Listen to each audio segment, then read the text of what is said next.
दोस्तों नमस्कार, स्वागत है आपका टीवी1 भारतवर्ष में। आपके साथ हम हैं जितेंद्र।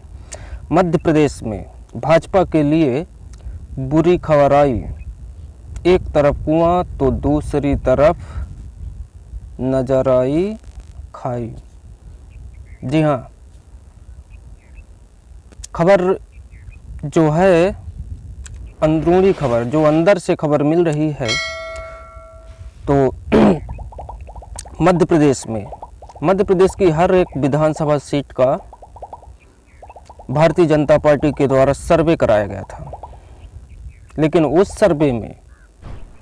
सर्वे में जो चीज़ें निकल कर आई वो भारतीय जनता पार्टी से उनके अंदाज से भी अनुकूल नहीं थी।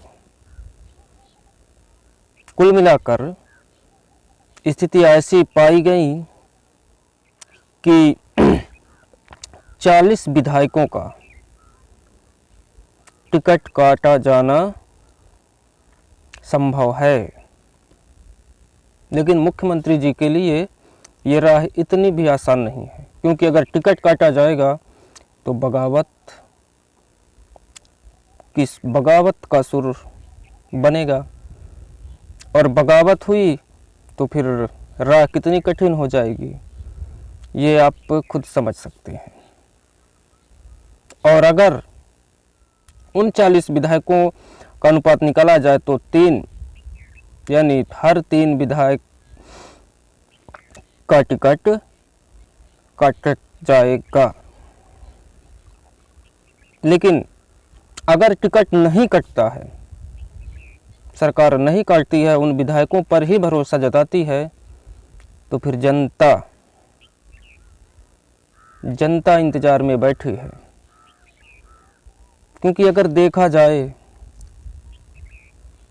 तो जनता ने तो भाजपा सरकार को पिछले चुनाव में ही बाहर का रास्ता दिखा दिया था।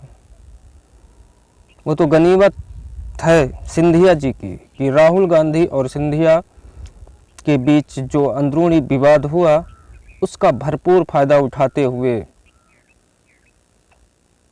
मुख्यमंत्री शिवराज सिंह चौहान जी ने सेंधमारी की, और फिर इसके बाद सरकार बनाई। लेकिन जनता ने जो फैसला पिछले चुनाव में किया था, तो वो मुख्यमंत्री जी के पास उनके दिमाग में अभी भी खटक रहा है। वो नतीजे आज भी याद हैं। क्योंकि अगर 5 वर्ष पहले जनता ने उनको बाहर का रास्ता दिखाया था, तो इस वर्ष जो चुनाव होने वाले हैं तो उसमें क्या होने वाला है। इसीलिए भारतीय जनता पार्टी ने सर्वे कराया था। लेकिन सर्वे में जो नतीजा निकल कर आया तो वो राहत देने की बजाय आफत लेकर आ गया। और ये टेंशन यहाँ तक सीमित नहीं है, मध्य प्रदेश तक ये सर्वे की टेंशन दिल्ली तक है। क्योंकि विधानसभा चुनाव के अगले साल मोदी जी की भी अग्नि परीक्षा होने वाली है। यानी लोकसभा का चुनाव होगा, और अगर विधानसभा के नतीजे भारतीय जनता पार्टी के पक्ष में नहीं आए तो फिर लोकसभा की 29 सीटें, वहाँ क्या स्थितियाँ होने वाली हैं। क्योंकि उस वक्त सत्ता में कमलनाथ होंगे और कांग्रेस पार्टी की सरकार रहेगी, तो स्थितियाँ उनके अनुकूल हो जाएंगी। तो राह कितनी कठिन हो जाएगी मोदी जी के लिए। इसी वजह से इसकी खटक, इस सर्वे की खटक दिल्ली तक जारी है। और आने वाले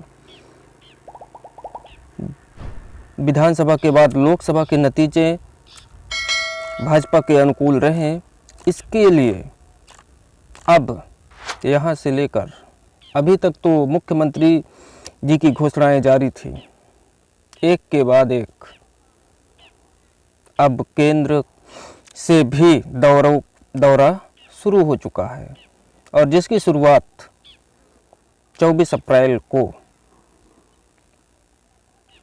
प्रधानमंत्री नरेंद्र मोदी जी रीवा से करने वाले हैं। क्योंकि और रीवा से वो क्यों करने वाले हैं, मैं थोड़ा सा पहले आपको ये बता दूं कि जो सर्वे भारतीय जनता पार्टी के द्वारा करवाया गया था, तो विंध्य की 30 सीटों में वहाँ की स्थितियाँ तो कुछ ऐसी थी कि भारतीय जनता पार्टी पूरी तरह से सदमे में आ गई। यही कारण है कि उस केंद्र का जो नेतृत्व है उसकी शुरुआत, उनके दौरों की शुरुआत विंध्य क्षेत्र से कराई जा रही है। और जो राह है भारतीय जनता पार्टी के लिए, वो विधानसभा चुनाव में और लोकसभा चुनाव में भी स्थितियां बहुत नाजुक हैं। चुनाव के नतीजे, विधानसभा चुनाव के नतीजे आने के बाद जब लोकसभा का चुनाव होगा तो वहाँ क्या स्थितियां होंगी, क्योंकि उनकी तो केंद्र की परीक्षा तो 10 मई से ही शुरू हो जाएगी, क्योंकि 10 मई को कर्नाटक में वोटिंग होगी और कर्नाटक से ही सांसद हैं राहुल गांधी, जिनकी सदस्यता निरस्त कर दी गई है। तो अब असली परीक्षा तो वहीं से शुरू हो जाएगी। और उसके बाद फिर मध्य प्रदेश, छत्तीसगढ़, राजस्थान, ये सारे चुनाव होंगे। तो यहाँ तो सत्ता का सेमीफाइनल ही हो जाएगा। तो इसी वजह से मुख्यमंत्री शिवराज सिंह चौहान से लेकर प्रधानमंत्री नरेंद्र मोदी तक टेंशन में आ गए हैं इस सर्वे के बाद।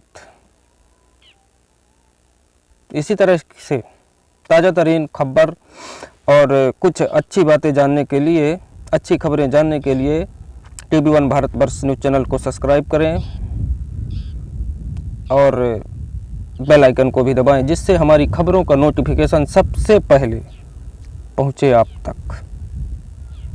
दीजिए इजाज़त, मिलते हैं नेक्स्ट एपिसोड।